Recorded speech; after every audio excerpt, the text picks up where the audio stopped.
At first, it took me by surprise. I needed a bit of time to think about it, but after 8 hours of talks over a weekend, I thought I was probably the right man to come in and do it, having represented the cricket club, been away from the game as well, I think, for a period of time, probably helped me make that decision, because I love the game and being out of it, and my passion has always been cricket, so to get back involved was something I couldn't turn down, although it was difficult. Given everything, I mean, in the media. Well, with what happened in the case, I think Yorkshire have been quite open and honest, and they admitted they made huge mistakes in the handling of Azim. I knew Azim from giving him his debut many years ago. I did my level 3 coaching badges with him. Other than that, I don't know him that well. But as an ex-player, as an ex-captain, when I heard more on the side of his mental health, I was concerned, and that's how I first got in touch with Azim. It was speaking to him from a mental health point of view, because I've lost 2 friends to suicide. So for me, I've experienced it close hand, and for someone I used to play with to be having those sort of thoughts, I was obviously concerned, and that's how I started speaking to Azim. And for me to come in now, it's all about accepting what's happened in the past, never forgetting it, and making sure something like that doesn't happen again, and making this club someone where the whole country, in fact the whole world, can be proud of, and make it inclusive to everyone. And what I've seen so far in the 3 months I've been here is a club that's working its socks off to be the best it can be, and I'm immensely proud to be part of that.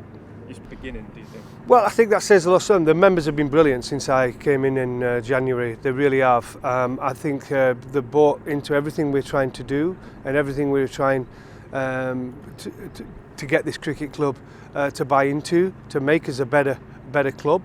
They've been absolutely superb, and that proved that last night. There would have been a lot of nervous people last night. I was not nervous at all going into last night. I think I texted Lord Patel and told him we were 90% on his side and the club's reforms.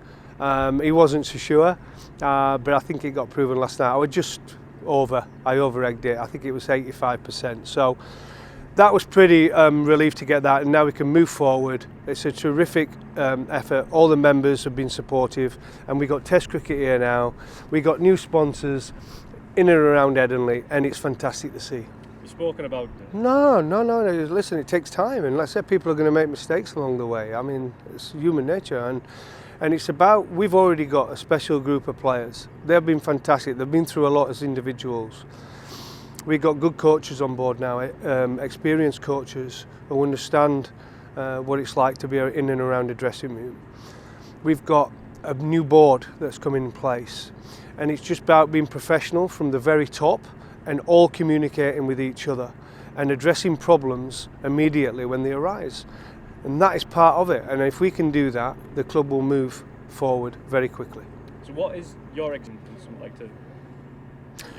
No, I mean that's something which has not even crossed my mind.